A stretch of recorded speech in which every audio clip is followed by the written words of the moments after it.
Ayan, hello guys, good morning. Baka magulat kayo, short hair na tayo. Today is morning pa. Ah, sa, hindi ko masingit-singit yung pagbablog kasi maaga kaming umaalis guys. Papuntang tindahan. Talagang hindi ko masingit, tapos pag nasa tindahan naman kami, bihira kong masingit, no, kasi dalawa na yung naging tag-iisa na kami ni Papa ng tindahan, kaya medyo nagiging busy talaga always. Papa umalis at saka si Hagrid kasi papunta ng school. Hinatid, siningit ko lang mag-vlog. Monday, pero baka ma-upload ko din to ngayon. So today is Monday. Ang Monday kasi guys is the group meeting namin. Parang discipleship group sa church every Monday. So maaga kami nagsasara talaga pag Monday. And yun, uuwi pa kami dito para maghatid ng mga gamit. Saka kami pupunta sa church. Kasi sa church kami magdi-group meeting. So anyway, so ayun na nga. So pag-usapan natin ngayon guys, yung about sa kung paano kami na punta dun sa mga apps, mga loan apps guys, na talagang pinagsisisihan talaga namin yon. And meron kaming guys, 11 loan apps. Imagine, hindi ko ma-imagine paano na umabot sa ganun kadami. And merong isa sa mga app na yon na dalawa or tatlo yung loans. And hindi na ako magbabanggit ng kung ano mang mga loan apps na yun guys, kasi parehas lang din naman sila. And I know marami makaka-relate kasi marami din akong nababasa sa mga Facebook group yung about sa namumblema sa mga loan apps, no. Nung una talaga nakapasok kami sa loan apps guys, is actually lang, lang kami, parang may mga emergencies ganun, may mga emergencies. Yun na yung guys, yun na yung time na medyo yung business, hindi na siya ganoon kaganda yung pasok ng income.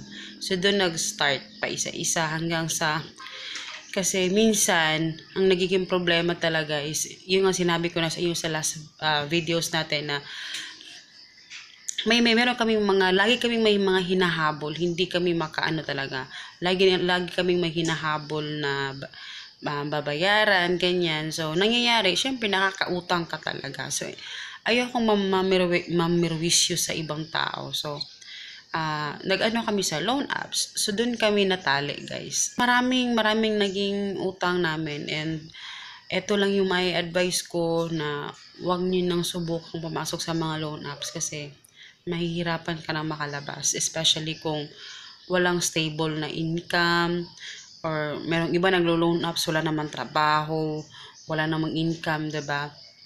So talagang mahihirapan kayo kasi talagang grabe sila maningil yung iba. Talagang lahat ng mo contacts mo tatawagan nila pag alam mo yung pag hindi ka nakabayad, or kahit nga hindi pa due date, no. Tatawag na sila, grabe yung text, grabe yung calls. Talagang ganun. So ganun yung naging experience namin guys, and sobrang hirap. Wala kang peace of mind. Wala ka talagang peace of mind every day. Pag matutulog ka sa gabi, maiiyak ka na lang kung saan mo hahanapin yung ibabayad mo, ganun. So naging ganun yung namin, naging ganun yung buhay, no. Yung sabi ko nga, yung naging tindahan namin, yung present ngayon na tindahan, talaga namin ngayon, yung existing, talaga siya yung naging blessing na dumating sa amin talaga, kasi siya yung talaga nakatulong din na mabayaran yung ibang mga loan apps, but hindi siya ganoon kadali, no. Hindi siya ganoon kadali kasi paunti-unti talaga yung pagbabayad, hindi pwedeng bigla-bigla kasi syempre yung puhunan din namin doon. And yung tindahan namin, hindi ko kasi syempre siya yung kinukuhanan namin lahat. Siya yung tagabayad ng utang, siya yung ginawa na namin. Kaya yun nga, nag-decide kami na ibenta na yung bahay. Kasi para once and for all, mawala na lahat yung mga utang. Kasi aanhin mo yung meron kang bahay, diba? Pero wala ka namang peace of mind. Parang hindi ka naman makatulog ng maayos, 'di ba? So, mahirap din pag ganon. And, yun nga, nag-decide kami na ibenta na yung bahay. Ibenta na yung, kasi may mga properties din naman na pwedeng ibenta. Ibenta na natin kasi makakakuha pa rin naman kami ng ganyan. Mayroon pa rin namang mga ano dito, mga bahay na mura. So, feeling ko, kasi krisis pa rin ngayon guys, meron pa rin mga mura na mga lupa dito sa amin. So, might as well na ibenta na yung bahay para matapos siya talaga lahat. Kasi meron namang, sabi ko nga, meron namang solusyon. So, the only solution is ibenta yung bahay. And hindi naman kami nagsisi dun sa aming desisyon. Kaya, instead na unti-unti namin bayaran yung mga utang, why not ano na lang, isang ano na lang, para wala na talagang iisipin. Meron na kaming peace of mind. So, ang may advice ko sa mga meron mga utang sa loan apps especially, or meron ka sa mga 5-6 na mga Bombay, ganyan. Kung meron kayong pwedeng ibenta, guys, ibenta nyo na. Pasensya na nauubo ako. Kasi parang 1 week na ata ako nauubo, no? And, ibenta nyo na kung ano yung pwede nyo maibenta. Kasi, yun din naman yung mga advice dun sa ibang mga na ibenta na talaga kung meron kang pwedeng ibenta kasi wala kang ang bahay pero at least may peace of mind ka kasi ngayon though wala na kaming bahay, okay lang din naman kasi everyday parang ngayon meron na kaming choice na kung ano yung gagawin namin sa pera namin. Kung ngayon mas okay na ngayon kasi mas ngayon mas okay kasi nakakakain na kami sa labas nang hindi ko iniisip yung guilt na nako, parang meron pa akong babayaran ng ganito, meron pa akong babayaran ng ganyan. Tapos hindi tayo pwede ngayon maagang magsara kasi meron tayong babayaran. Hindi tayo pwede mag-close pag holiday kasi pag holiday dun guys kasi syempre yung aming mga customers is lang talaga wala sila pag holiday. Walang 'di ba walang pasok. Yung mga kasi puro yun mga pang government yun ng mga mga nakapalibot sa amin. So kailangan pag holiday wala din pasok, 'di ba? May times na medyo mahaba yung holidays. So nakakasad yung ganun pag meron kang binabayaran na arawan or sa 1 week. Alam nyo guys, sa isang week meron kami binabayaran na tatlo or 4 na loan apps and magre-range yun guys sa 1,000, 1,800, 3,000 ganun guys. Kaya siyang bayaran ng tindahan that time pero talagang mauubusan ka and syempre kakain pa kami and may nag-advise may nagsabi din na bakit hindi na lang. So now nagpo-focus na lang kami guys sa aming business.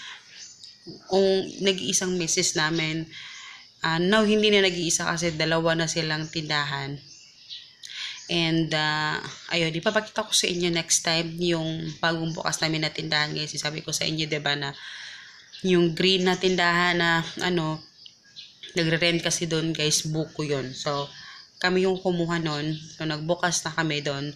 And hindi ko maka-update sa inyo kasi nga sobrang busy talaga doon guys. Sobra. And I'm so thankful talaga kay Lord na busy. Kasi pag busy, ibig sabihin, meron tayong ginagawa, meron tayong income, meron tayong makakain sa pang-araw-araw natin.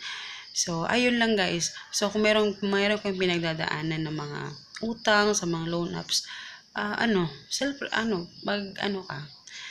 upo and kausapin mo si Lord and mag-brainstorming kayong mag-asawa or kung sino man yung kasama mo sa buhay, mag-brainstorming kayo kung ano yung mga dapat nyong gawin. Kasi, may times na dahil sobra tayong busy maghanap ng pera, minsan hindi na tayo nakikinig kung ano yung sinasabi ni Lord sa atin, kaya lagi tayo nagpo-fail. Kaya yun din yung naging reason And pag ganyang ano, pag nababalikan ko yung mga panahon na yun, lalo na sa church, sa D group namin, laging naiiyak ako guys. And ayun. So, yun lang yung share ko sa inyo. Kung meron kayong pwedeng ibenta nyo na guys. Huwag kayong manghinayang kasi talagang hindi mababayaran ng pera yung peace of mind natin. Yung meron tayong option na kung anong gagawin natin sa pera. So, ngayon, we're so thankful and wala na kaming iniisip pa. Siyempre, meron pa rin kaming binabayaran na monthly bills, no? Hindi naman nawawala yun. Pero, yung mga utang ba na hindi ka makatulog. Tapos, hindi ka rin makapost sa Facebook kasi meron kang mga utang, nakakahiya naman mag-post sa Facebook. Pero ngayon, nawala na kaming utang guys. Hindi na din ako nagpo-post sa Facebook kasi para na, hindi na rin kasi feeling ko, si Lord na yung ano ko ngayon. Hindi na, nagpo-post ako, meron ng sense na hindi lang for the posting lang. For the flex. For the flex. Hindi na ganun. Ano lang, gusto kong merong ma-share, no, merong mapulot yung tao. So, yun lang yung ano ko. Yung sinasabi ko, hindi to story namin, story to ni Lord. Story to ni Jesus na kung paano niya kami ginabayan sa sitwasyon namin, kung paano niya kami talagang winasak guys para talagang mag-grow yung aming faith, yung aming character, and I'm so thankful for that. And sana hindi ko sinasabing kayo, 'di ba? Pero yun lang naman yung naging experience namin. And just pray guys, and malalagpasan nyo yan. And hindi ako naniniwala talagang walang options. Hindi ako naniniwala walang choice. Meron yan. Hanapin ninyo. No? So, yan lang guys. Salamat sa panonood and sa mga support ninyo. Sa sobrang daming comments ninyo. Maraming salamat. And see you in my next video guys. God bless.